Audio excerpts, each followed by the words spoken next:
and I think, for me, I think some of these cuts have been tragic. Like Sure. no bones about it. Some of them have been heartbreaking, and have caused, for Calcasa, we have had to make cuts that um, we would have never made in any other Right. situation. At the same time, though, it's also been, I think, a really good opportunity for us to start moving practice on some things. Mm-hmm. Like, I think it's a good thing that we're all finally starting to embrace online learning. Like, I think that sometimes there is this tendency to think, well, the only way to learn or the only way to interact is to be in person at a conference, and I think we become mortar bound. And so, like, in many ways, I think that our our improvising due to the budget has actually been the best possible thing for our practice, because we are pushing ourselves to do different things. Now, I mean, I can't tell you. I would love to know from that organization if the organization is using youth hostels, for example, if they feel like that has been an equivalent experience to staying at a hotel. If it is, fantastic. Maybe we should all think about doing that. But I Right. but I can say that for a lot of the kinds of learning that we've been doing over the years at the coalition level, that moving to this online learning piece has been way too late, and that you know, and so instead of looking at this like, wow, we've really lost something because we can't have people sitting in a room for every single training we do, I think that there's a way of saying, actually, we can now do 3 times as much training as we were doing, and we can actually be more targeted about who's in the room and who's not in the room, and like, when we go places and when we don't. And so I think it's been a really important wake up call for us. Right. Um, it won't replace everything, but I think that for organizations that we sit and say, we have to be attentive to how different people learn or how different people are in the world. We've been remarkably inattentive to how people learn. And that some people can learn online and learn certain types of skills, and it works really well. Others don't, and we have to figure out how to sort of blend all of that. But we have really fostered this idea that if it's not a conference, it's not learning. If it's not an in-person training, it's not learning, and that's a mistake. I think it's a huge mistake, and I think every other industry is learning that in a faster way than we were. And so I don't want to say, thank goodness we lost a whole bunch of money, but I do think that it's made us strategic in our investments, and it's made us strategic in our technologies, and and it's also made us creative. That we talked about this earlier, but like you and I chatting on this line, it's free. It's accessible. This will go up onto a platform that people can get to and learn whatever they can learn, or giggle if they need to, or whatever that looks like. And that to me is really big. And I think that in a world where we could put people on planes and show up at hotels and just do that, we never looked at it, not in the way that we could.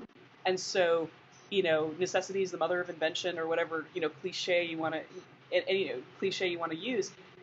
There's been huge heartbreak with losing these monies, but it's also, I think, been huge opportunities to innovate. And so, that excites me, and that excites me in terms of like possibilities of doing what we're doing. Um, you know, we can connect with remote areas of California in ways that we've never been able to connect before. We've been able to connect with remote areas of the world in ways that we've never been able to connect before.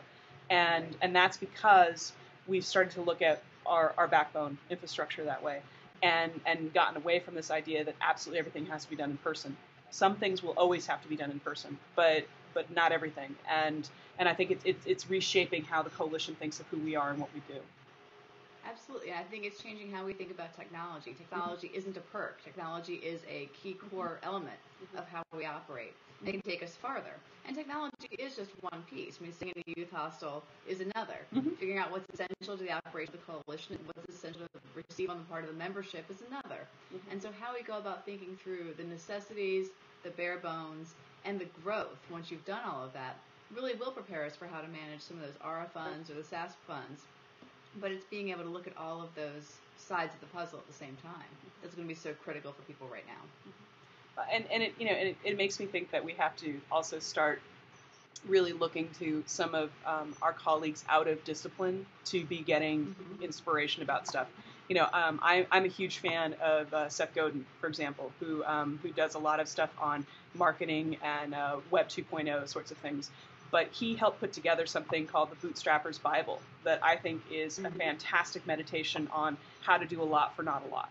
And and he's a for-profit guy. This isn't they are in industry folks. They do they do products and things like that. And so I think a lot of us in not-for-profits have sat back and said, "Ooh, no, not that. That would be awful. We can't possibly think about how to exist in that kind of world." And there's really good critiques of that world. But I think that things like the Bootstrappers Bible, which I'll drop the link in so that people can go see it and check it out.